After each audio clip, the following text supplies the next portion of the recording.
right, that have returned to the obedience of the scriptures.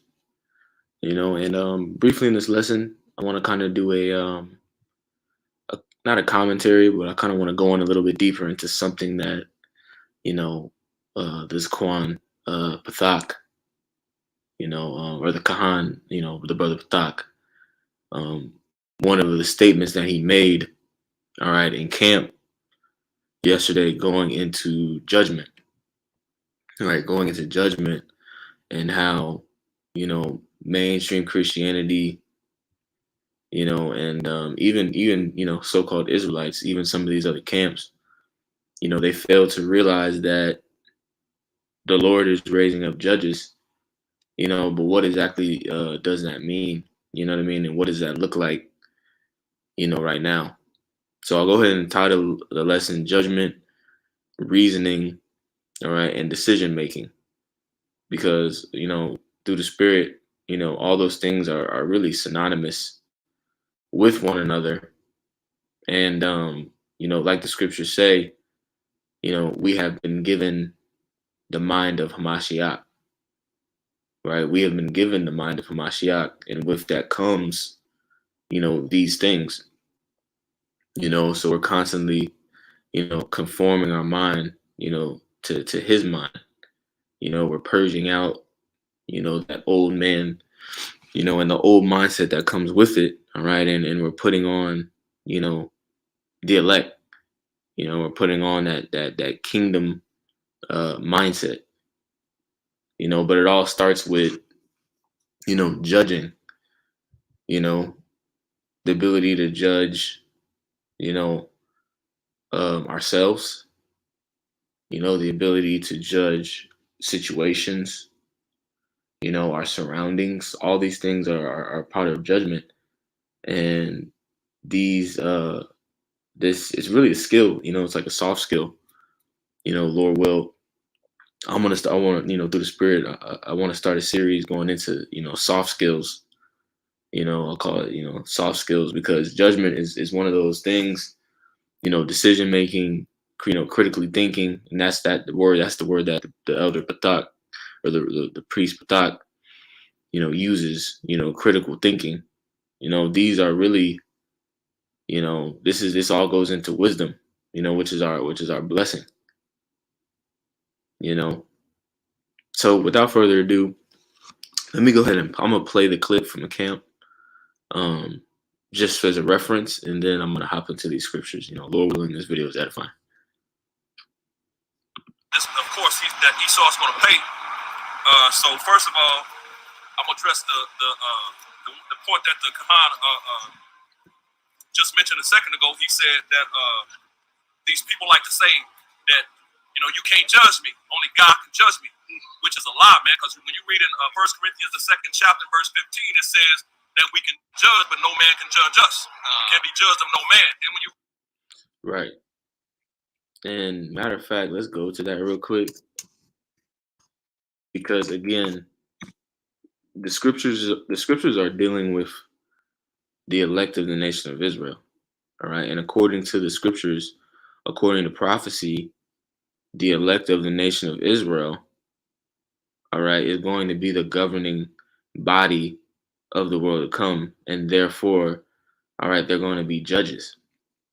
But right, let me read this 1 Corinthians 2:15. It says, "But he that is spiritual judges all things," right? Because you have to judge all things, all right, if you're moving spiritually, especially in the kingdom, all right, like Babylon the Great, where everything is carnal, all right, everything is built around, pleasing the flesh. Everything is set up to accommodate the flesh. So, being spiritually minded here, all right, you have to judge everything, all right, you have to analyze everything. Okay, you constantly have to critically, think. But it says, "But he that is spiritual judges all things, yet himself is judged of no man," right? Because ultimately, we're judged by Yahweh Shem Yahushai, all right? And that includes the men he set up, all right, the Akim, the body, as well. But we don't give a damn about, You know, we don't give a damn about these people in the world, though. You know, but let me get this next scripture because this is good too. It says, verse 16. It says, "For who have known the mind of the Lord, that he may instruct him? But we have the mind of Hamashiach." Right? We have the mind of Hamashiach. All right, who is the Yahweh Bashem? You know, Yahweh Shai. All right, is the ultimate judge. You know, but again, we are judges in a lesser capacity. All right, but we're all operating under the same mind frame. You know, let me go back. Read in 1 Corinthians, the 6th chapter, around verse 2. It says we're gonna judge angels. How much more the simple things of this like, man? We're gonna judge angels, man. So I want to just bring this one out. This is first. Right. And Lord will, we are those men. You know, before we get to that point, before we are to the point where we're judging angels, right? We're judging the Alahayim, right? Where we're judging, all right, our nation and all of the nations. The Lord is, you know, working us up to that level through, you know, the trials that we're going through. You know, it's all a process. You know, the Lord is building us up, you know, but it starts with, you know, ourselves. It starts with judging ourselves and ruling over ourselves. All right, and leveling up, you know, from there. But let me grab some scriptures. Let me go to Matthew 20 or Matthew 19.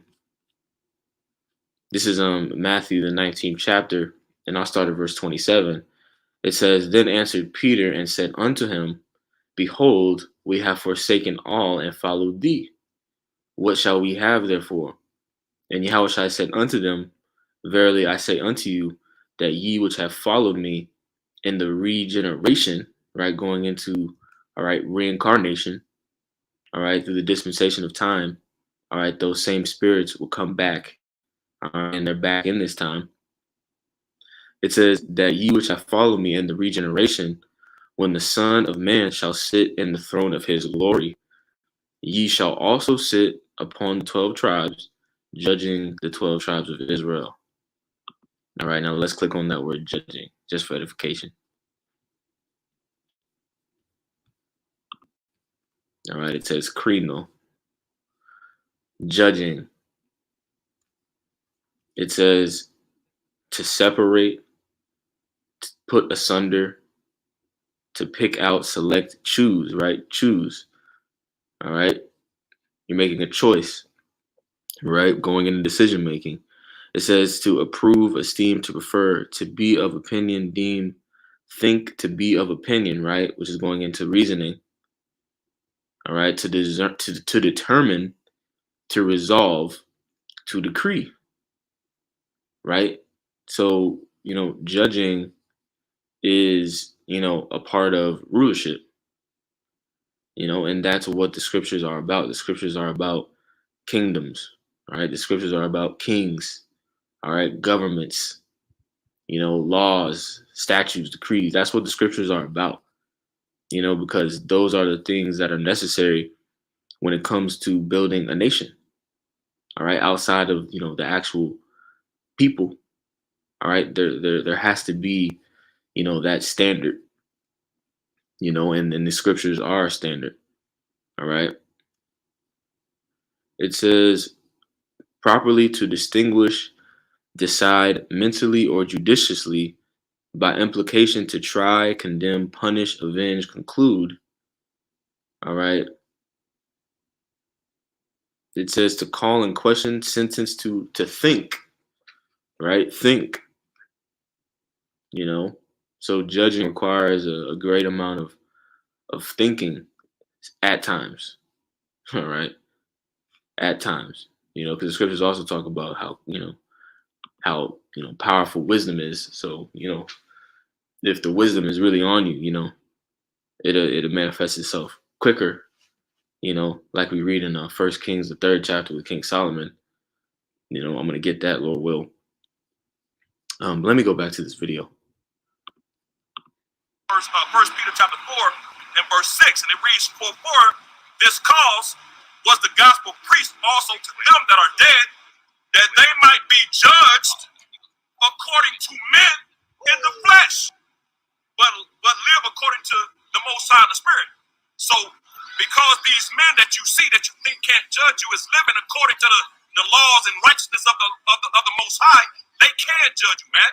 You know, but you can't judge them. What are you gonna judge them about at the end of the day? They're living according thus saith the Lord, man. And they're calling you out because you're not. So you're not gonna be able to judge them where they can judge you. So of course Matthew 7, I think it's the 7th chapter with the mote and beam, that gets misconstrued, you know. Right, and that's a beautiful point that the priest is bringing out, and it can be backed by a multitude of examples, all right, in scriptures, you know, and one being, you know, is that comes to mind is Samuel, all right. When you analyze the relationship between Samuel and King Saul, all right, when you analyze that relationship, okay, Samuel was judging, okay, he was basically, you know, ruling over through the Spirit Saul. All right, now Saul ultimately had to play his part in the movie. He had to fulfill, you know, his role. But Samuel was there, you know, letting him know at times, you know, that he was going off. All right, that he was going off, you know, that the Lord, you know, was displeased, you know. Samuel was playing that role, you know, of a judge. All right, because ultimately, you know, the spirit of the Lord was upon him, and he was a prophet. All right, and the scriptures go into the authority of a prophet. All right, the spirit of Yahweh Shem Yahushai is directly working through the prophets. All right, Nathan and King David is another example. You know, when King David, you know, had made a mistake. All right, now we ultimately know in the greater scheme of things, you know, King David is, all right, as far as rank, we know that King David is, you know, who is Peter. We know that he is directly under Yahweh Shah himself, all right, as that doorkeeper to the door. All right. But again, the scriptures talk about how the Lord is not a respecter of persons. Okay. So even when, you know, King David, you know, had made a mistake, all right, Nathan still had the authority through the Spirit to, you know, let him know. All right. And that's what makes, you know, this brotherhood, you know, that's what makes this thing so special, you know, among many other things. You know what I mean? Because it's all about the body. It's all about the body. You know, the scriptures also talk about, you know, open rebuke is better than secret love. All right. What is, like the scriptures also, okay, what is real love? Okay. Because, you know, the mainstream Christian church, they love to throw that word out there, love. All right. But they never break it down in the scriptures. What is love according to the scriptures? All right. What do the scriptures, you know, display as love? You know, but don't want to get too much off on a tangent. Let me go back to this video. That's only saying all that means is if I smoke, then I can tell you not to smoke. Right. Don't be a hypocrite. That's all it means. Till I get the beam mowed out of mine, I can't take one out of yours. So if I smoke, I can't tell you not to smoke. But if I don't smoke, and I know it's harmful, I can tell you you're not supposed to smoke. It's harmful. So, and technically, judging, all it means is critical thinking. It just means to think critically. You judge every day. When you decide to put on a certain pair of shoes, you just made a judgment. Decision making. That's all it is. So that shows how. Right. Right. Judgment. I mean, matter of fact, let's go into, because I have this definition for reasoning through the Spirit. I think it might bring us back to that, but I want to actually look into that word judging real quick, just for edification. You know, because that was a good, again, you know, these were very good points, you know, that were being brought out.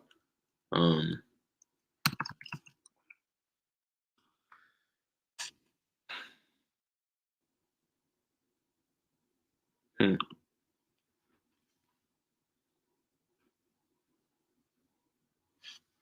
It says examine, right? All right. So when you're judging, you're examining. All right. And it all starts with ourselves. That makes me think of I forget where it is. Examine. Um, scripture talking about examining yourself. It says to examine, appraise, make a diagnosis. All right, a diagnosis. Wow. When you go into that word diagnosis, some of the related words are identification, detection, recognition. All right, determination, discovery, pinpointing. Right, and all those things have to do with discernment. In order to be a judge, you have to have discernment. All right, it's one thing to examine something. All right, but then you have to make a decision. All right, and we have the law, statutes, and commandments. We have the scriptures, to aid us in that process. All right, in the spirit. It says to form an opinion about, inflict. All right, it says make a decision, decide, think. Okay, decision making. It says to judge, to examine officially, to form an opinion about. All right, and that's the point. All right, the scriptures condemn being a hypocrite, but the scriptures promote. All right, judging things, judging situations. All right, thinking critically. The scriptures promote that. All right, the scriptures, don't want us to be simple. All right, we're thinkers. You know, so let me see. Let me see if I want to bring out any more. How bugged out these people are. They don't know. Gotta know what the words mean, what they, to have understanding. The next point I want to make real quick. And I think that's all on that. Let me bring out a few scriptures real quick that I had written down. This is let me go to Ecclesiastes real quick. This is Ecclesiastes in the eighth chapter. Right, the 8th chapter and the 4th verse. All right. It says where the word of a king is, there is power, and who may say unto him, what doest thou? Right? And the word of the king, all right, the word first and foremost, the word is Yahweh Shai. All right. But the word of the king is also these laws, statutes, and commandments. All right. These judgments that have been, given from Yahweh Shem Shai. All right. And there is power in these words. Okay. Because if you don't hearken to these words, all right, there are consequences. All right. There are things that take place. All right. And a primary example is the curses. All right. We're under the curses right now. All right. Because we forsook the word of Yahweh Shem Shai. All right. But Salakia, this actually isn't what I wanted.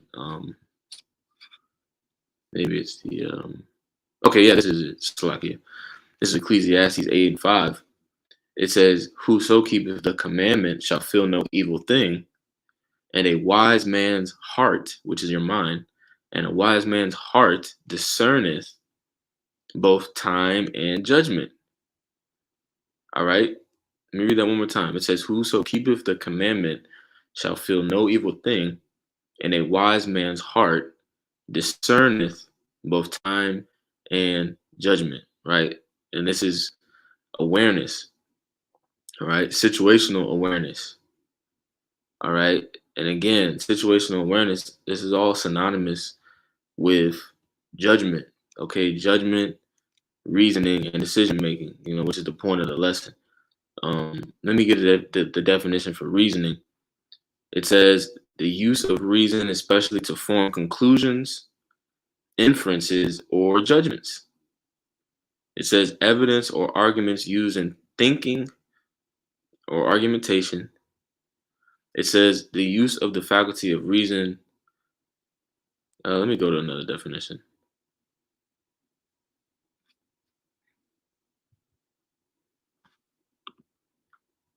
It says on this one, it says the act or process of drawing conclusions from facts, evidence, etc. Right? So, again, all these things are promoted in the scriptures. All right, which actually brings me to my next precept. All right, let me go to the book of Sirach.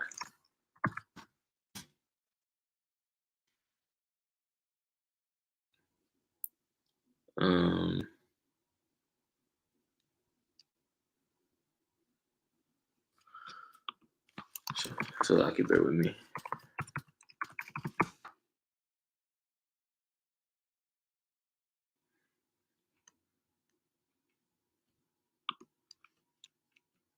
This is a Sirach 27:5. It says, "The furnace proveth the potter's vessels, so the trial of a man is in his reasoning." All right, let me read that one more time. It says, "The furnace proveth the potter's vessels." Right, and in a furnace you have that fire. All right, the fire is going to determine, the integrity of that vessel, or what that vessel is made of. All right, so the trial of a man is in his reasoning. Right, so a man's reasoning, you know uh is key. All right, and again, as we enter into Jacob's trouble, as we enter into hard times, it's going to become clear, it's going to become manifest, all right, the reasoning of everybody, all right, including the men of the Lord.